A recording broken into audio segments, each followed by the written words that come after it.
Ya, halo sahabat tani, ketemu lagi bersama saya di dunia tani. Oke, sahabat tani, di kesempatan video kali ini ya, saya akan bagikan yaitu lahan di perkarangan belakang rumah. Yang kemarin itu ada di perkarangan 10 kali 5 meter, sekarang ganti di perkarangan belakang rumah ya. Apa saja tanamannya banyak teman-teman ya. Ada daun bawang, ada sawi, dan juga ada cabai.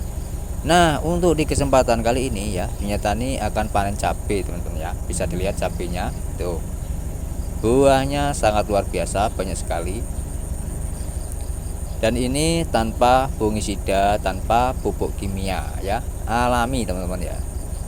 Memang saya menerapkan cara berkebun, cara bertani itu secara alami, secara organik, bisa disebut begitu. Oke, langsung saja ya, saya panen dulu ini. Nah, untuk tanaman cabai sebenarnya mudah sekali ya tanamannya ya, tidak perlu kita harus mengeluarkan modal yang tinggi teman-teman ya. Nah, secara alami pun bahkan bisa dikatakan 0 rupiah untuk modalnya, hanya menanam, hanya modal tenaga itu saja dan kemauan. Kalau teman-teman terutama bagi warga perkotaan ya yang mempunyai lahan perkarangan, ya boleh ini dicoba ya untuk menanam berbagai cabai, berbagai sayuran, itu juga bisa. Itu bisa mengirit pengeluaran ya, pengeluaran rumah tangga itu bisa sampai 70% teman-teman ya. Kalau kita hobi menanam ya pastinya tahu ya, merasakan juga teman-teman ya. Tapi bagi warga perkotaan yang ingin ya, yang ingin merasakan juga ya monggo, silakan di perkarangannya dimanfaatkan ya. Kalau tidak ada tanah kan biasanya di perkotaan itu untuk tanah itu susah sekali ya, kita bisa membeli media tanam ya, cukup kita modal beli media tanam saja. Nah, untuk masalah penanaman, masalah bibit itu bisa sesuaikan teman-teman maupun sahabat-sahabat tani itu ya. Nah, biasanya kalau sudah terjun di dunia berkebun skala perumahan itu ya, itu kan banyak sekali permasalahannya teman-teman, terutama di tanamannya. Ada yang mengalami kerdil, mengalami busuk batang, banyak sekali teman-teman. Nah, itu dunia tani sudah rangkum di video-video sebelumnya. Boleh disimak video-video sebelumnya ya bagi teman-teman, apalagi yang baru menemukan video dunia tani. Oke, sangat lumayan ya buahnya, cabenya pun sehat-sehat ya, tidak ada yaitu lalat buah. Nah, kok bisa tidak ada lalat buahnya, gimana Pak? Itu kan pertanyaannya teman-teman ya. Oke, jadi yang saya lakukan merawat tanaman cabai itu, kenapa kok bebas dari lalat buah? Yang pertama, kalau sudah matang, sudah banyak yang masak seperti ini, langsung saya petik teman-teman. Ya, kalau ada pun yang busuk itu tidak saya taruh bawahnya, melainkan saya bikin pupuk lagi. Saya campur dengan pupuk POC yang saya bikin beberapa bulan yang lalu itu ya.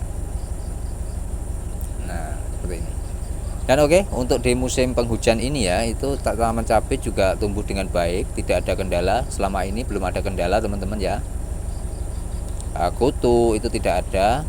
Nah, kenapa kok tidak bisa ada kutunya Pak ya? Jadi gini, kutu kebul ya, kutu kebul itu memang biasanya mengganggu tanaman cabai. Enggak cabai saja, tomat pun bisa diserang dengan kutu kebul itu teman-teman. Nah, yang saya lakukan di perkarangan belakang rumah ini itu ya kebersihan lahan saja teman-teman ya, itu saja. Oke, untuk saat ini ya, ini tanaman daun bawang dunia tani yang sudah lama sekali ini saya perawat teman-teman ya. Jadi perawatannya itu simpel sekali, saya buangin daun yang sudah tua maupun yang sudah kering itu ya. Dan juga saya kasih tunjuk pada teman-teman maupun sahabat tani ya, beberapa hari yang lalu video dunia tani tentang ini ya, apa namanya, mulsa dari gulma, mulsa dari jerami, mulsa organik, intinya begitu ya. Itu ada yang berkomentar. Oke, jadi kalau memakai ini masalah pupuk kandang ataupun kompos teman-teman ya.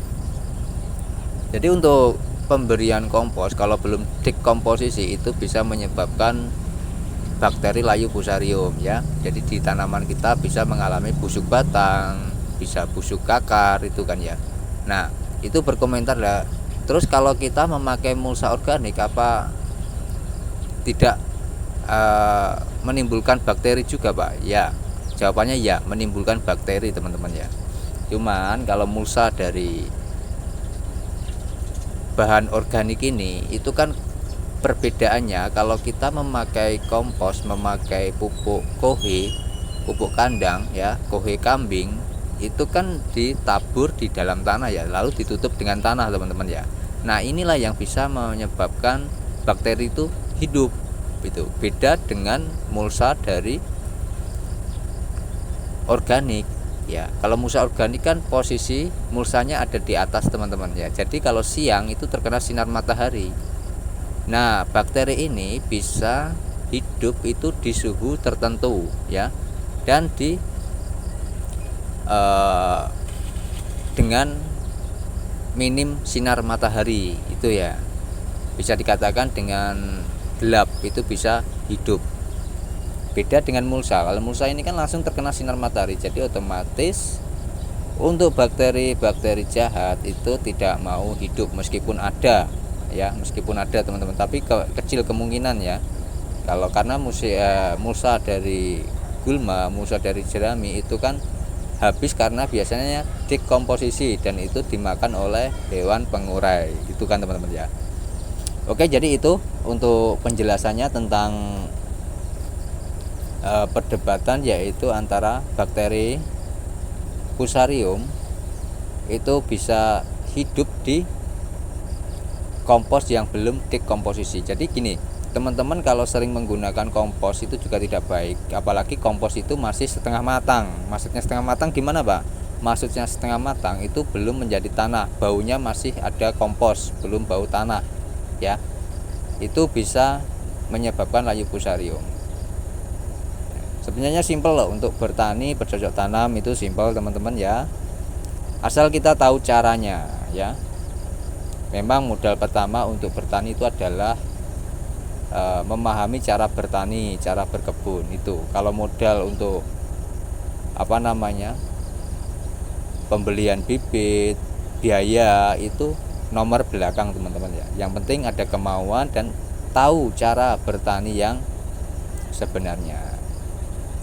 Dan sebenarnya kalau bertani itu gimana ya, kalau kita bisa meniru alam itu lebih baik teman-teman ya, karena yang saya lakukan ya seperti itu, yang seperti alam lakukan. Alam itu tidak membutuhkan pupuk sintetis, fungisida, tapi juga tumbuh dengan baik. Contohnya hutan ya, hutan itu juga kalau dilihat ya subur-subur saja teman-teman ya. Kenapa kok bisa begitu ya? Karena ada perputaran ya. Jadi unsur hara pada tanah itu dimakan oleh tumbuhan, lalu tumbuhan itu menghasilkan apa? Menghasilkan daun kering, ranting yang sudah tua, itu kan jatuh berguguran teman-teman. Nah, itu otomatis unsur hara akan kembali lagi dan dimakan lagi oleh tanaman itu sendiri. Jadi sebenarnya simpel sekali ya untuk bertani. Nah, beda dengan di perkebunan skala besar, itu beda teman-teman. Karena apa?